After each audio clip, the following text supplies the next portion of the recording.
حضور صلی اللہ علیہ وسلم نے فرمایا، معراج کے موقع پر میری ملاقات دوسرے آسمان پر حضرت عیسیٰ علیہ السلام سے ہوئی تو میں نے ان کو درمیانی قد، سرخ رنگ، صاف شفاف بدن اور کاندھے تک لٹکی ہوئی زلفیں کی حالت میں دیکھا۔ اللہ تعالیٰ نے حضرت عیسیٰ علیہ السلام کو بنی اسرائیل کی ہادی اور توحید کی دعوت دینے کے لیے ایسے ماحول میں بھیجا کہ جب ان کی مذہبی حالت ناقابل بیان حد تک خراب ہو چکی تھی، مشرکانہ رسموں کو اس قوم نے اپنی زندگی کا جذب بنا لیا تھا، بد اخلاقی اور بد مزاجی، بغض و حسد، روحانی بیماری عام ہو چکی تھی۔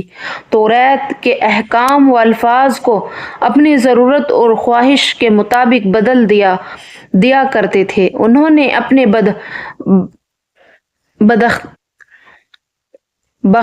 بدبختی کی وجہ سے حضرت زکریا اور حضرت یحییٰ علیہ السلام کو بھی شہید کر ڈالا تھا۔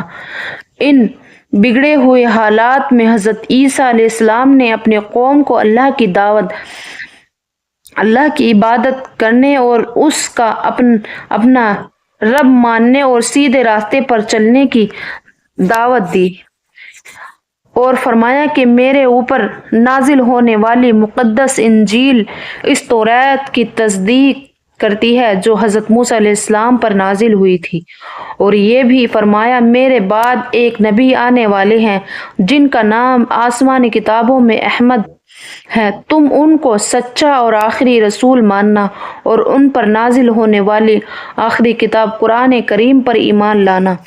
حضرت عیسیٰ علیہ السلام نے بنی اسرائیل کو توحید کی دعوت دی اور قوم نے آپ کو جھٹلایا تو اللہ تعالیٰ نے ان کی نبوت کی تصدیق کے لیے بہت سے معجزات عطا فرمائے جن کا تذکرہ قرآن پاک میں بھی آیا ہے۔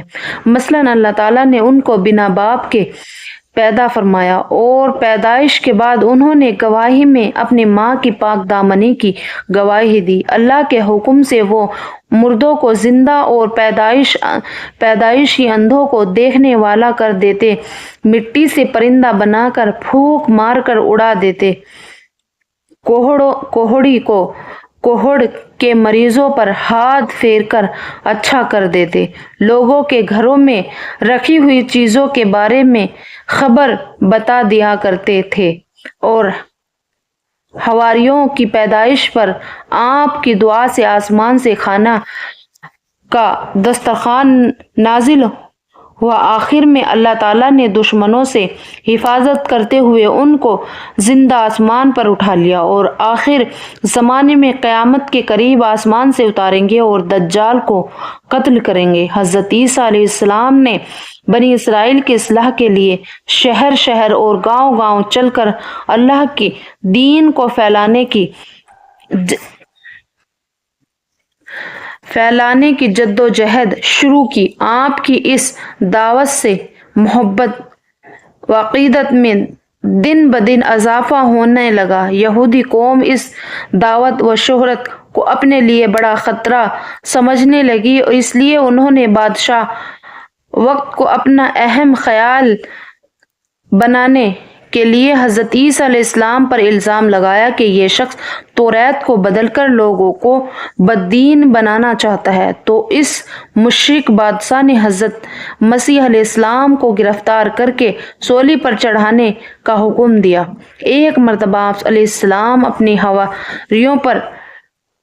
یعنی اہل ایمان کے ہمراہ ایک مکان میں جمع تھے تو قتل کے ارادے سے یہودیوں نے اس گھر کا محاصرہ کر لیا۔ سارے حواری اپنی جان بچا کر بھاگے اور یہودیوں نے اپنے ایک آدمی کو انہیں قتل کرنے کے لیے اندر بھیجا تو اللہ تعالیٰ نے پہلے ہی حضرت عیسیٰ علیہ السلام کو آسمان پر اٹھا لیا اور اندر جانے والے شخص کو حضرت عیسیٰ علیہ السلام کا ہم شکل بنا دیا۔ یہودیوں نے دھوکے میں اپنے ہی آدمی کو مسیح علیہ السلام سمجھ کر سولی پر چڑھا دیا۔ حضرت عیسیٰ علیہ السلام آسمان پر زندہ ہے۔ وہ قیامت کے قریب 2 فرشتوں کے کاندھوں پر سہارا لگائے دمشق کے مسجد کی مشرقی مینار پر اتریں گے۔ لوگ آپ کو سیڑھی کے ذریعے نیچے اتاریں گے۔ فجر کی نماز امام مہدی کے پیچھے ادا کریں گے اور صلیب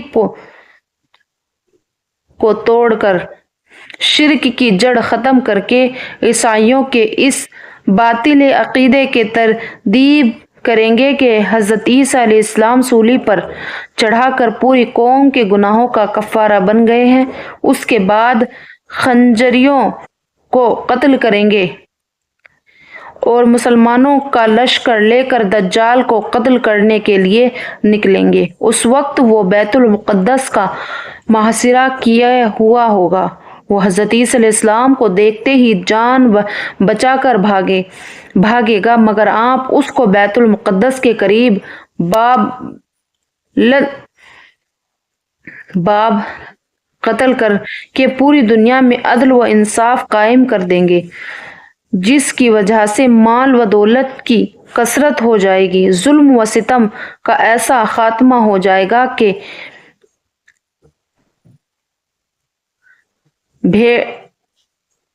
بھیڑیاں اور بکری ایک گھاٹ پر پانی پئیں گے۔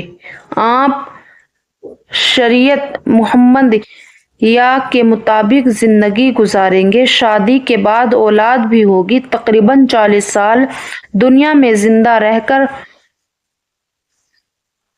وفات پائیں گے۔ اسلامی احکام کے مطابق تکفین ہوگی اور مدینہ منورہ میں حضور صلی اللہ علیہ وسلم کے پہلو پر دفن ہوں گے۔ ویڈیو کو لائک کریں اور شیئر کریں، کمنٹ کریں۔ السلام علیکم ورحمۃ اللہ وبرکاتہ۔